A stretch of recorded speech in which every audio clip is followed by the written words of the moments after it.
여러분 안녕하세요. 오늘은 제가 사용하고 있는 촬영용 카메라 장비들 중 일부를 소개해 보려고 하는데요. 바로 카메라 케이지와 핸들을 포함하여 카메라 리그를 구성하는 7가지 카메라 용품들입니다. 저는 주로 집안에서 촬영을 하다 보니 카메라를 들고 1층과 2층 그리고 옥상까지 이동하는 경우가 많은데요. 몇 가지 소지품들과 카메라까지 함께 들고 이동하기가 너무 불편하더라고요. 그러던 와중에 카메라 케이지와 핸들이 있으면 편리할 것 같아 케이지와 핸들을 구매하려고 검색해 봤습니다. 가장 많이 사용하고 종류도 가장 많은 스몰리그 제품들과 가격은 다소 높지만 편리하게 사용할 수 있는 팔캠 제품 중에 고민을 많이 하다가 결과적으로는 저는 팔캠 제품으로 선택하여 구매를 하게 되었습니다. 스몰리그 제품들은 리뷰 영상들이 많은데 반해 팔캠 제품은 리뷰 영상이 별로 없더라고요. 그래서 제가 고민하고 선택하는데 어려움을 겪어서 혹시 케이지와 핸들류를 구입하여 카메라 리그를 세팅하시는 분들에게 도움을 드리고자 이번 영상을 찍게 되었습니다. 한 가지 유의해야 할 사항이 있는데요. 케이지나 핸들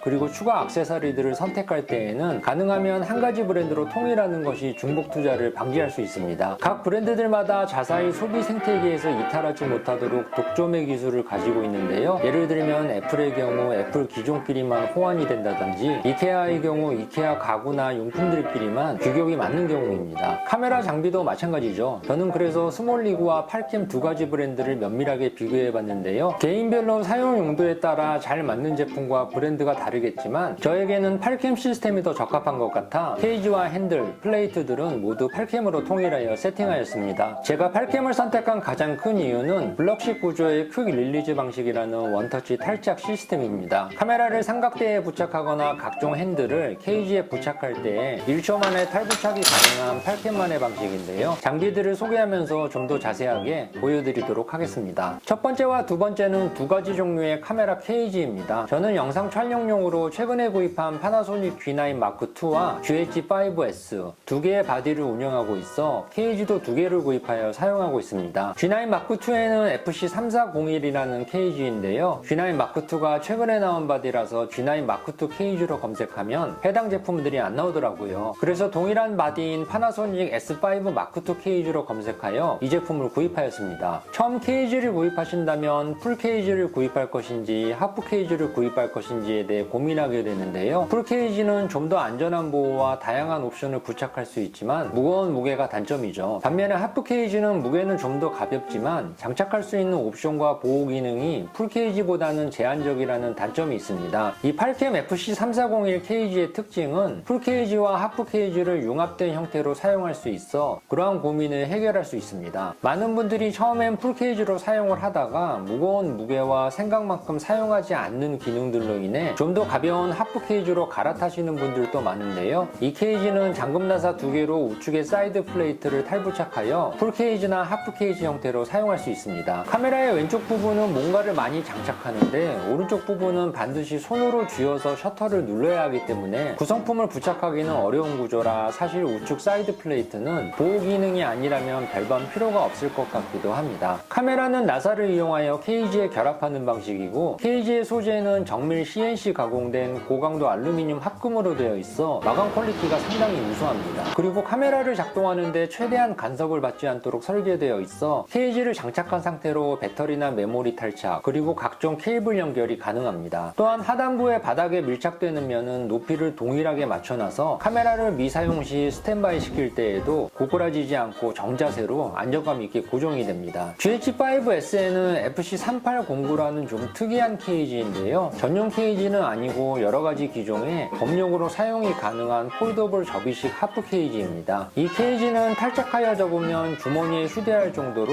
크기가 정말 작아지는데요. 힌지를 사용하여 접었다 폈다 할 수 있습니다. 휴대성을 고려하였기 때문인지 카메라 탈부착은 앞서 보여드린 케이지와 달리 F38 퀵 릴리즈로 한 번에 결합하여 탈부착할 수 있게 되어 있습니다. 처음엔 혹시라도 힌지 부분의 노브가 조금씩 풀리지 않을까라는 걱정을 했었는데 이 나사 방식이 풀리지 않는 크라운 형태의 톱니 관절 방식이라 한 달 넘게 사용하고 있지만 아직까지 전혀 풀리지 않고 처음 상태 그대로 유지가 되더라고요. 또한 평소에는 디귿자 형태의 일반적 케이지 형태로 사용하다가 조명이나 추가 액세서리를 부착 시에는 펼쳐서 일직선 형태나 L자 브라켓 형태로도 활용이 가능하여 일반 케이지로는 구현하지 못하는 형태의 구조 변경도 가능합니다. 사용하면서 불편했던 한 가지 단점은 하프 케이지의 특성상 하단부 바닥면이 앞서 보여드린 FC3401 3401처럼 높이가 동일하지 않고 삼각대 거치면만 돌출되어 있어서 카메라를 내려놓을 때 자꾸 앞으로 고꾸라져서 렌즈가 미세하게나마 충격을 받을 수 있으니 조심해야 할 것 같더라고요. 이 하프 케이지는 여러가지 기종의 범용으로 사용할 수 있긴 한데 높이가 높은 일부 기종들의 경우는 사용이 어렵거나 D자 형태로는 사용이 불가능할 수 있으니 상세 페이지에서 정확한 사이즈를 확인해 보시기 바랍니다. 참고로 G9 M2, S5 M2에는 상단 플레이트가 마찰이 생길 정도로 유격 없이 너무 밀착되어 장착이 돼서 상단 플레이트는 꺾어서 장착하거나 L자 형태로만 장착할 수 있어 추천하고 싶지는 않습니다. 이제부터는 이 8캠 케이지의 최대 장점인 원터치 탈부착 시스템에 대해 보여드리도록 하겠습니다. 기본적으로 8캠의 탈부착 시스템은 블럭식 구조의 퀵 릴리즈라는 방식을 가지고 있는데요. 사이즈별로 세 종류의 퀵 릴리즈 플레이트로 결합되는 방식입니다. 가장 작은 22mm 규격의 소형 F22와 보편적으로 가장 많이 사용하는 38mm의 F38 그리고 큰 사이즈가 필요한 가장 큰 규격의 50mm F50입니다. 암놈과 순놈으로 구성된 이 플레이트들은 별도로도 구매가 가능하며 플레이트 베이스만도 따로 구매가 가능합니다. 8캠의 케이지 하단부는 삼각대 표준 규격인 4분의 1 나사홀과 함께 F38, F22 플레이트 순놈이 기본으로 장착되어 있는데요. 삼각대에 F38 플레이트 암놈 베이스가 장착되어 있으면 일일이 나사를 돌릴 필요 없이 바로 원터치로 쉽고 빠르게 카메라를 삼각대에 탈부착할 수 있습니다. 케이지의 상세 구성과 스펙은 제품의 상세 페이지를 참고하시면 되기 때문에 제 영상에서는 시간 관계상 제가 사용하고 있는 용품의 결합 방식 위주로만 보여드리도록 하겠습니다. 세 번째로 소개하는 용품이 바로 케이지 다음으로 많이 활용하는 8캠의 카메라 탑 핸들입니다. 탑 핸드 그립이라고도 하는데요. 8캠 탑 핸들의 특징은 원터치로 파트를 분리하여 세 가지 용도의 핸들로 사용이 가능합니다. 탑 핸들 용도로 사용할 경우는 주로 카메라를 들고 이동하거나 로우 앵글로 영상을 촬영할 때 위력을 발휘합니다. 탑 핸들의 손잡이 부분만 분리하여 카메라 하단에 원터치로 결합하면 슈팅 그립이나 셀카봉처럼 활용이 가능합니다. 또한 F22 퀵 릴리즈 플레이트를 케이지 옆면에 부착해주면 탑 핸들을 원터치로 결합하여 사이드 핸들로도 사용할 수 있습니다. 즉 핸들 하나로 탑 핸들, 슈팅 그립, 사이드 핸들 이렇게 세 가지 용도의 멀티 핸들로 활용이 가능하여 1타 3피의 효과를 누릴 수 있죠. 탑 핸들의 앞부분과 윗면에는 4분의 1 나사홀이 있어 확정용 부품을 구입하여 필드 모니터나 보조 배터리, 조명 같은 추가 용품들을 장착할 수 있습니다. 저는 레어포토 매직암과 모멘트 자석 거치대를 이용하여 가끔 아이폰을 파나소닉 전용 앱에 연결하여 프리뷰 모니터로 활용하고 있습니다. 그런데 파나소닉 전용 앱이 외장형 프리뷰 모니터처럼 빠릿빠릿하지는 않고 수신 딜레이도 많이 발생되어 그닥 추천하고 싶지는 않은데 별도의 추가 배터리까지 장착된 외장 프리뷰 모니터보다는 무게도 가볍고 추가 비용도 들지 않아 그나마 아쉬운 대로 사용하고 있습니다. 네 번째와 다섯 번째 용품은 두 가지 종류의 사이드 핸드 그립입니다. 사이드 핸드 그립도 F22 인터페이스가 기본으로 장착되어 있어 원터치로 탈착하는 방식인데요. G9